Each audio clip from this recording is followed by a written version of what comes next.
सीमांचल का एक गरीब बगैर रिश्वत किए इतना भ्रष्टाचार करप्शन यहां पर बढ़ चुका है कि आज गरीब परेशान है। कोई काम उसका नहीं हो सकता बगैर रिश्वत दिए। और भारत के प्रधानमंत्री दिल्ली में बैठ के बोलते, ना मैं खाऊंगा ना खाने दूंगा, मगर बिहार में मेरे लोग खा सकते हैं, लूट सकते हैं। पूरे आप जहां कहीं भी ऑफिस में चले जाइए गवर्नमेंट के, वहां पर करप्शन रिश्वत का एक आम बाजार बन चुका है।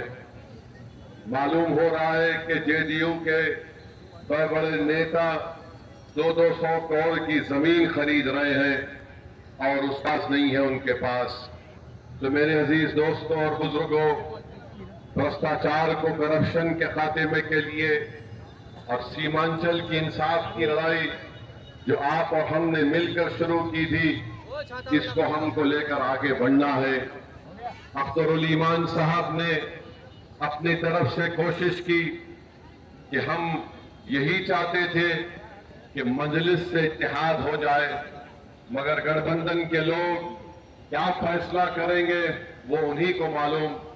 मगर जो लोग कल तक कहते थे कि मजलिस इत्तेहाद नहीं चाहती, मजलिस मिलकर इलेक्शन लड़ना नहीं चाहती, मैं कहना चाह रहा हूं कि अख्तरुल ईमान साहब ने 2 नहीं 3 खत लिखे, 2 लालू प्रसाद यादव साहब को और 1 तेजस्वी यादव को लिखे। अगर इनमें सियासी बसीरत होगी तो वो अख्तरुल ईमान की इस पेशकश को कबूल करेंगे। अगर वो नेक नियत होंगे कि बीजेपी को हम बिहार में सरकार बनाने नहीं देंगे, तो अख्तरुल ईमान साहब ने जो पेशकश की कि मजलिस को सिर्फ 6 सीट दीजिए, अगर आपकी हुकूमत बनती है तो हमको मंत्रालय भी नहीं चाहिए, हमको सीमांचल का इंसाफ चाहिए। इससे ज्यादा हम कुछ नहीं कर सकते। जो लोग ये समझ रहे हैं कि मजलिस ये क्यों लिख कर दी, मैं उनको जवाब दे रहा हूं कि हम अपनी कमजोरी का मुजाहरा नहीं कर रहे हैं। हम ताकत की बुनियाद पर और सिर्फ बीजेपी को रोकने के लिए बिहार में मजलिस ने फैसला लिया था। ये हमारी कमजोरी की निशानी नहीं है, ये हमारे आला ज़र्फी की निशानी है कि जिस पार्टी ने हमारे 4 एमएलए को खरीद लिया, उसके बावजूद भी हमने हाथ आगे बढ़ाया है कि चलो मोदी को रोकते हैं बिहार में, आरएसएस को रोकते हैं, मगर नहीं मालूम कि वो होश के नाखून लेंगे या नहीं लेंगे।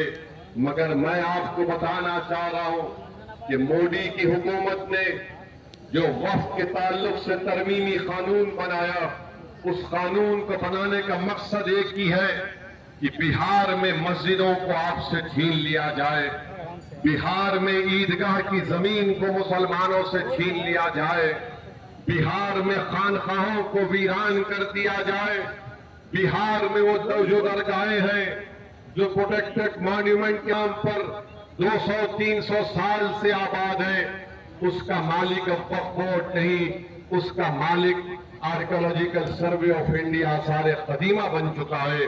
ये ऐसा कानून मोदी, बीजेपी, नीतीश कुमार ने बनाया जो हमारी शनाख्त को खत्म करना चाहता है। मेरे अजीज दोस्तों और बुजुर्गों, इसीलिए हमको मुत्तहिदा तौर पर अपने के वोट का सही इस्तेमाल मजलिस इत्तेहादुल मुस्लिमीन के हक में करना है। दुनिया ने देखा कि भारत की पार्लियामेंट में नरेंद्र मोदी, अमित शाह के सामने अगर किसी ने इस वक्फ के कानून को काला कानून कहकर फाड़ दिया तो उसका नाम असदुद्दीन ओवैसी था। तो मेरे अजीज दोस्तों और बुजुर्गों, मुझे ये बात कहने दीजिए कि जब वक्फ का कानून पास हो रहा था तो मेरे दिल का एक हिस्सा मुझसे पुकार पुकार कर कह रहा था कि काश अगर मजलिस के अख्तरुल ईमान और इम्तियाज जलील किशनगंज और औरंगाबाद से कामयाब हो जाते तो एक असदुद्दीन ओवैसी के साथ अख्तरुल ईमान और इम्तियाज जलील अगर खड़े हो जाते तो शायद ये वक्फ का कानून भारत की पार्लियामेंट में लाने से पहले नरेंद्र मोदी 2 मरतबा सोचता। मगर मेरे भाई, आज आपके पास एक मौका आया है।